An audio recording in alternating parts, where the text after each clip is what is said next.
Newsfirst Newsline with Faraz Shaukat Ali. Very good afternoon to you. This is Newsline Zoom. Thanks to the conflicting schedules of FIFA and the Newsline program at its normal slot of 8:30 p.m. We'll keep you updated when we return to our slot. In the meantime, our guest today is Professor Sumanasiri Liyanage, who's joining us by Zoom. And thank you very much, Professor Liyanage, for joining Newsline. Thank you, Faraz. Thanks for inviting. Yeah, it's a pleasure. Professor, just before we start, per se, why would you retire when Sri Lanka needs all the good economists that we can find? Why retire now? Well, there is a university regulation that all university teachers should retire at the age of 65. Mm-hmm. I passed that age, so then I had to retire. Well, as an independent, I'm sure you're making your contribution. Now, one of the things that we wanted to talk to you about really is that you say that the IMF is not the solution for Sri Lanka. Why would you say that? Well, for different reasons. Reason number one is, it's not sure whether we get the IMF loan or not.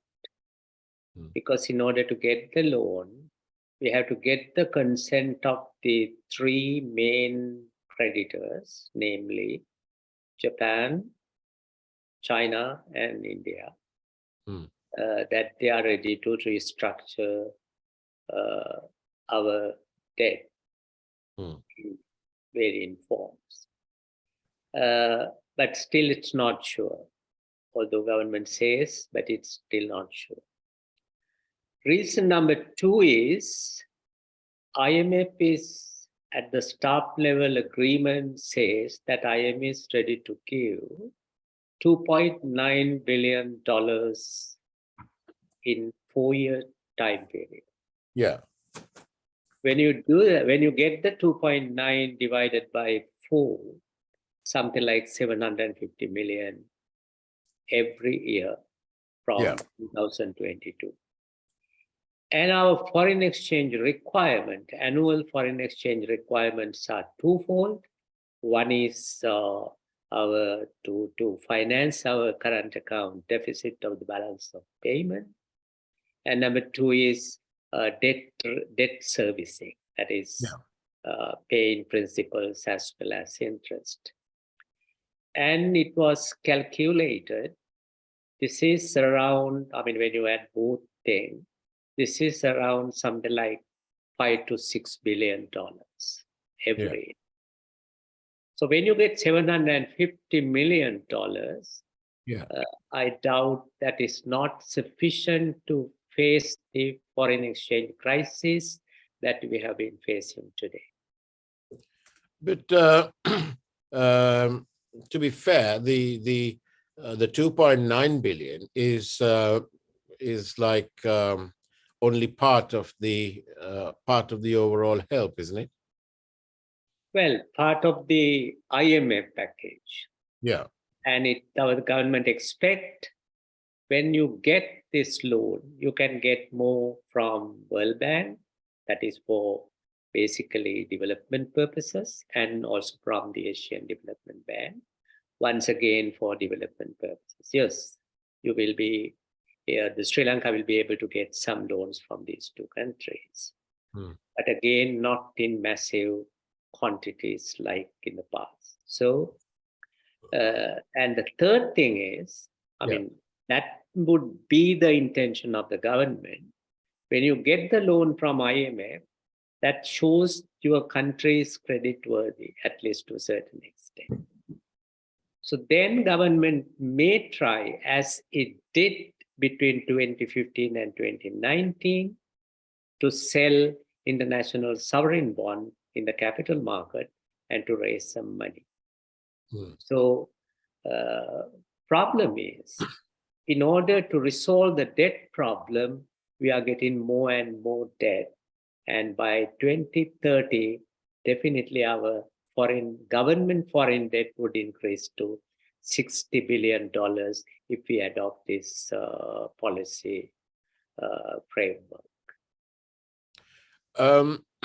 So when you say the 750 million, you're talking about the first tranche of the IMF money, is it? First installment of the IMF money, yeah. Right.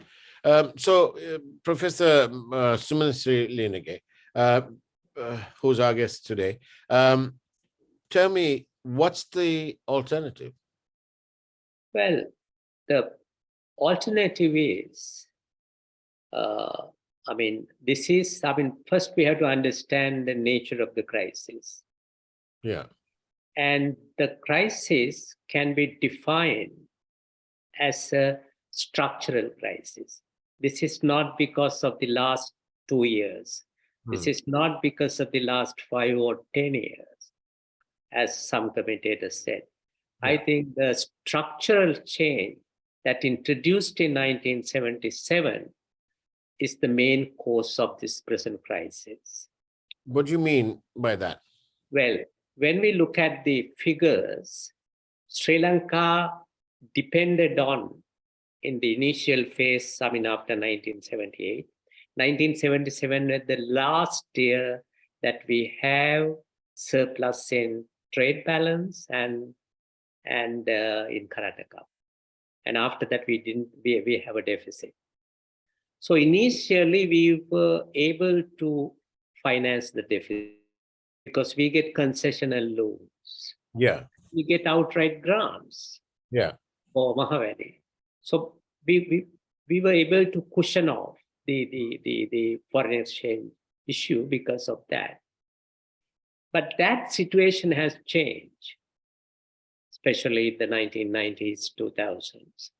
So now, instead of making adjustment of the national economy, the government of the both parties adopted the same policies.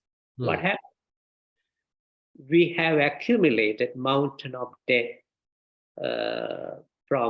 especially from 2007 to 2022.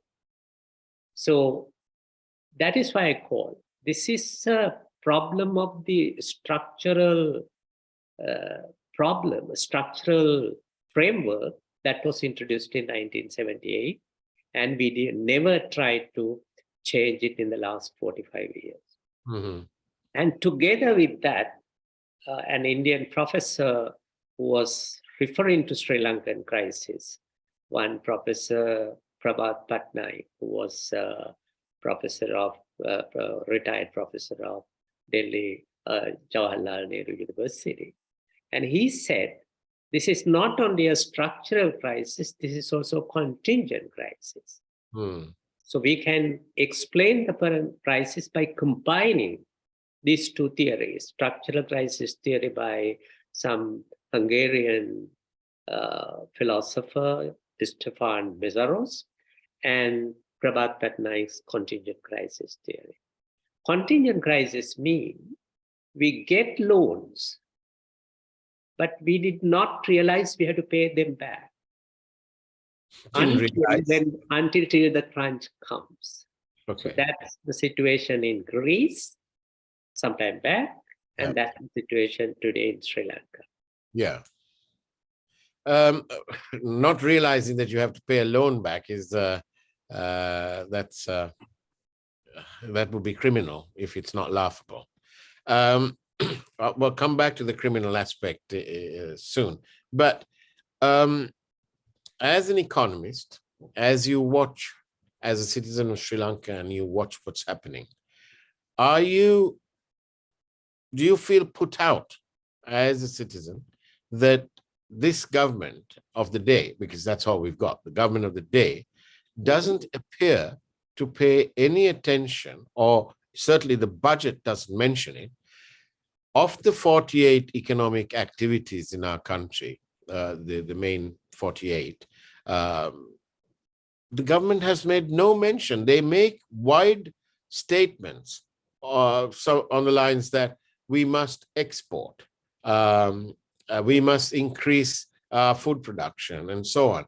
But these are, if you like, very wide policy headlines. But there is no mention of what of the 48 economic activities will the government focus their attention so as to up the game in terms of export and also food security. I think you're very correct on that issue. The budget 2023 is almost like a concept paper. It deals with almost everything, but it does not deal with anything specifically. That's true. And when you look at some of the things in the budget 2023, I think the government is trying to show that these are new things. But when you refer to other previous budget speeches, not even recent past, but also in quite about 20 years ago, you can see the same policies in different words. But as Verite Research has done some work, most of the budgetary proposals were not properly implemented in the past, and we are not sure whether this can be implemented also.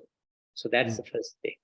Second thing is, now we can see very clear division.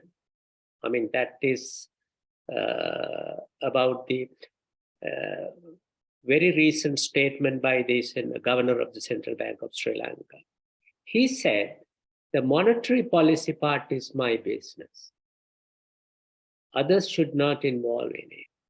And it is fiscal policy part that government can act on.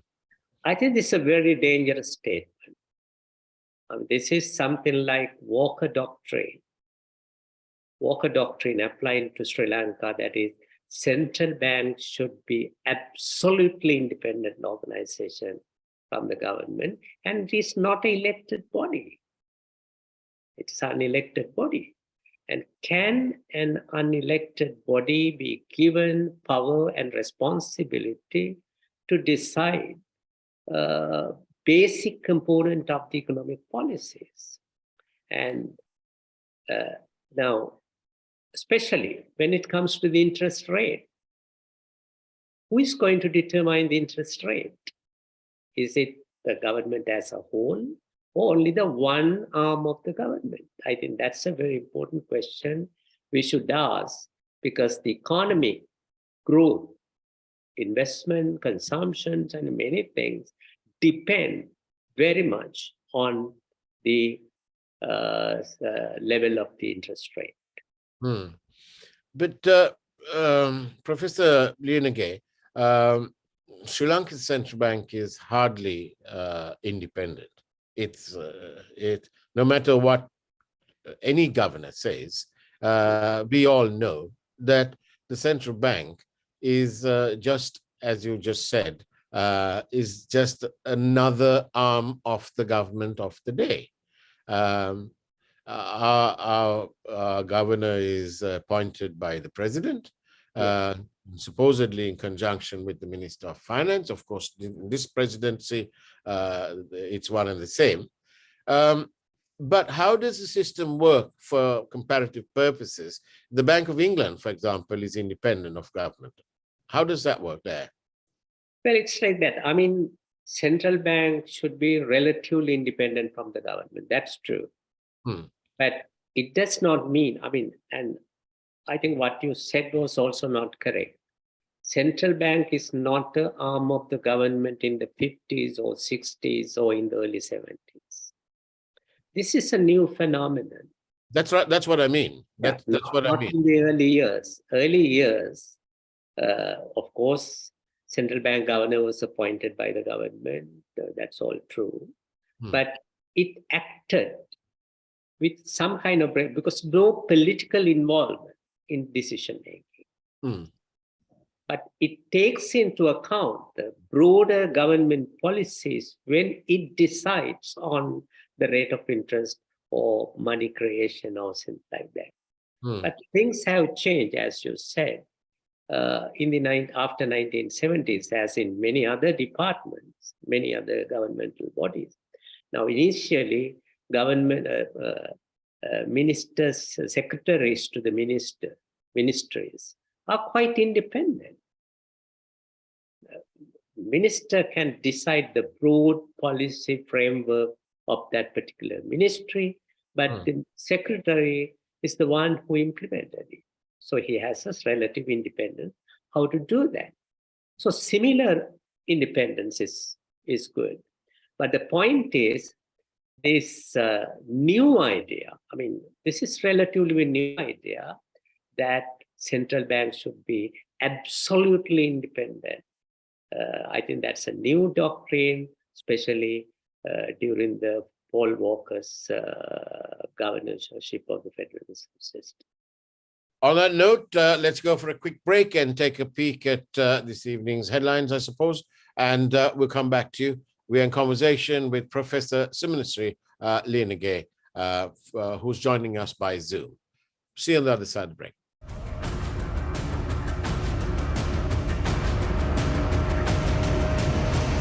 Newsfirst, Newsline with Faraz Shaukat Ali. And welcome back to Newsline Zoom.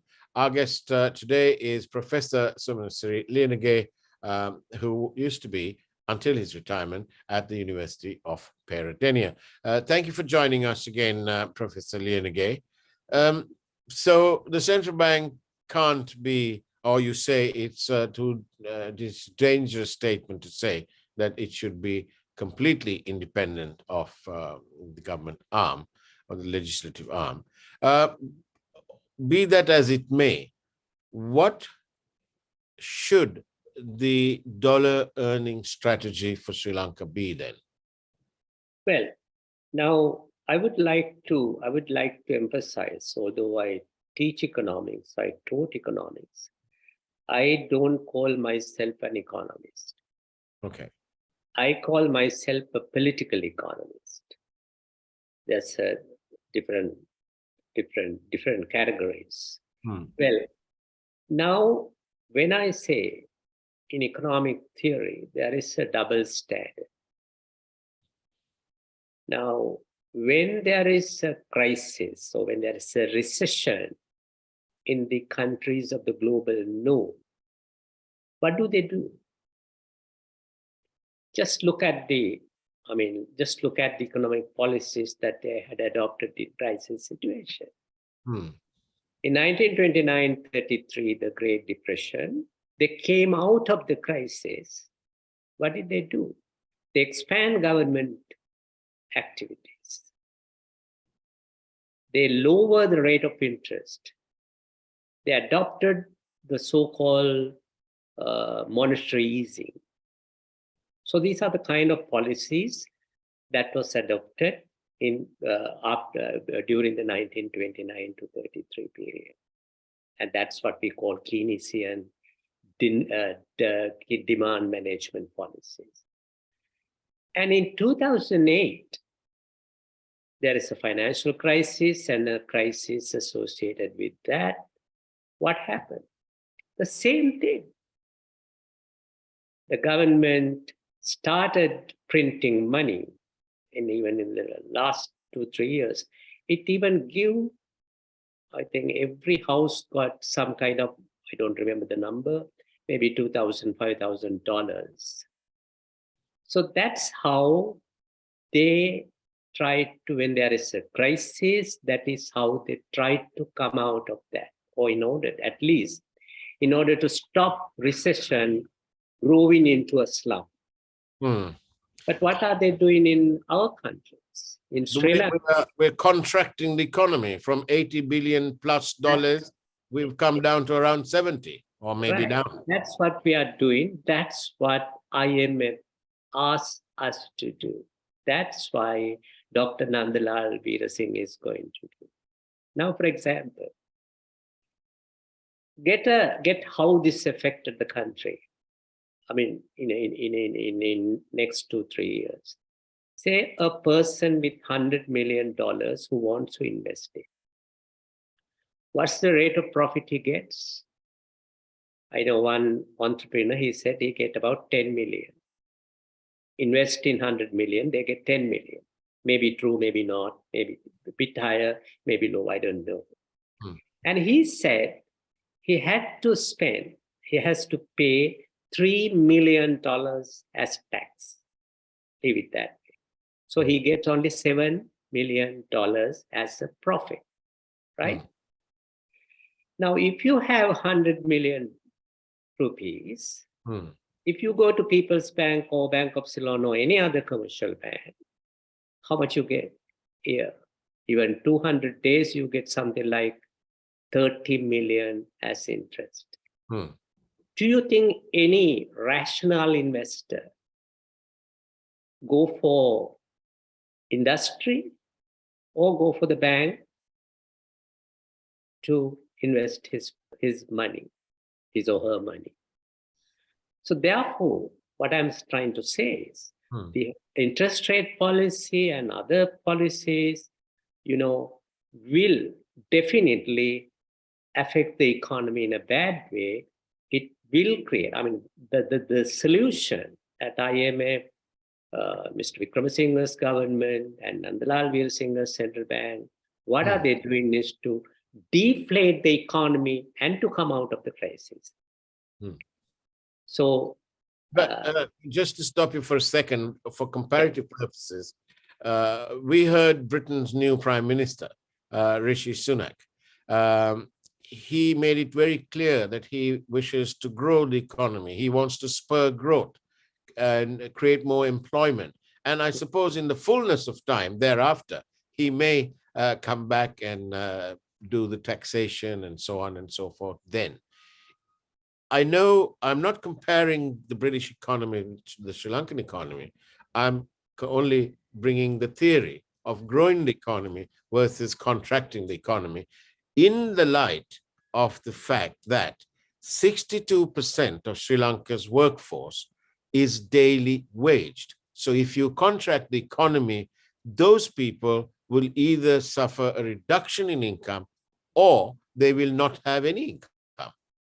Definitely. The policies that we are implementing and we may implement after IMF loan definitely will be deflationary. That would reduce income, that would reduce employment and employment opportunities, that would increase poverty, that would increase malnutrition. So what are the things that we should take? Instead of getting IMF loan, I think we can go to post-2933 depression policies that are suggested, that are proposed by a great economist, John Maynard Keynes. I think that's what Sri Lanka should do. Sri Lanka should start.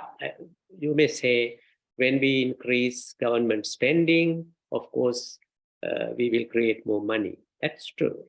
But if we create more money for productive purposes, now, for example, I will suggest, if each Grama Sevaka division, if we start a community kitchen for poor people, and if we ask community kitchen uses all local inputs, local products, then what will happen?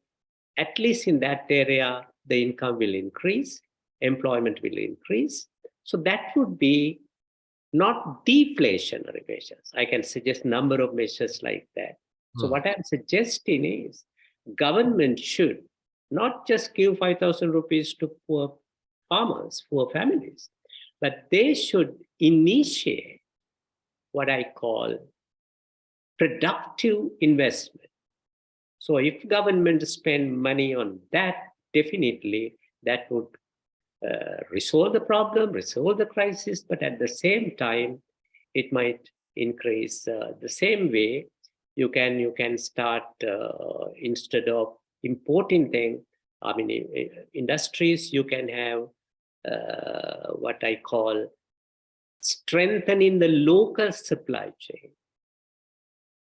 Now, we have our garment industry now almost 45 years old, but still, if we can't get clothes from China when there was a COVID pandemic, everything collapsed. But we did not try to increase our clothing industry. We did not try to increase, produce buttons, zip, and many, many other things. So I think it's good you can join the global supply chain, but before that, we must try to strengthen the local supply chain. And in that respect, even government can give various subsidies to industrialists and likewise, like that. And Professor Liyanage, you said earlier that we should government should invest for productive purpose. I suppose you chose your words carefully, because the United Nations too, in its last resolution, has alluded to corruption vulnerabilities and economic crimes. And is that what you mean? That, if you do say that about corruption, then once again, sadly, there was nothing in this budget that alludes to addressing this very serious matter of corruption. Right. Yeah. One thing I want to say, that I don't believe that corruption caused this crisis. I don't believe that. Of course, corruption exacerbate the structural crisis of the economy. So that I want to correct it. But you are correct. Definitely, corruption is a leakage from the economy. If those people are investing it again in the country, then it may be a different story. But it is not the case. It's not the case. If it was the case, then we wouldn't have WikiLeaks or whatever these Pandora papers and all sorts of leaks coming out, saying that Sri Lankan citizens or Sri Lankan nationals had money stashed away in these offshore accounts out of the reach of our tax authorities. Global Financial Integrity Report, that was out 2 years back. It did a study of 134 countries of the global south about the outflow of foreign money from the country. Sri Lanka is one of the countries. And they reported that Sri Lanka lost in the last 10 years, 2009 to 2018 period, $41.5 billion. $5 billion. Remember, our foreign debt is only $50 billion. So that means annually, we are losing $4.15 billion annually. Around 10%. Net. So what are the steps we are going to take?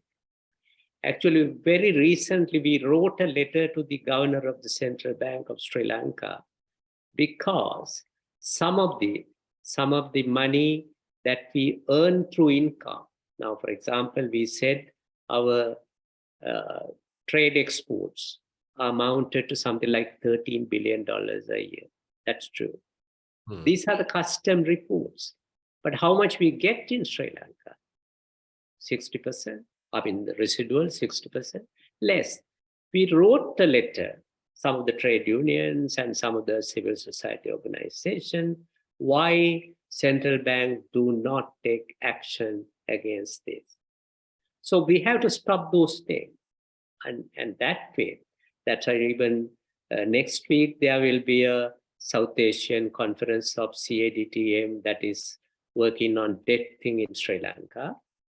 And they say all foreign debt should not be considered, should not be treated equally. There are so many illegitimate debt, so many odious debt, so many predatory debt. Even Joseph Stiglitz argued, when it comes to the debt, we should not think only debtor's point of view, but also from the creditor's point of view. Because creditor has all the advantage when they give a loan, even if you go to a bank, but not the debtor. So creditor is equally responsible if there is a problem with debt. I mean, it's a long subject that we should discuss. Perhaps Shamir Asuddin from Face the Nation, an invitation to to join them on a far longer program. But Professor Sumanasiri Liyanage, thank you for joining us by Zoom, and we much appreciate it. And ladies and gentlemen, Newsline Live will return to its normal slot just as soon as we finish with the World Cup football. Thank you very much. On that note, take care and have a great day ahead of you. And as always, God bless you all.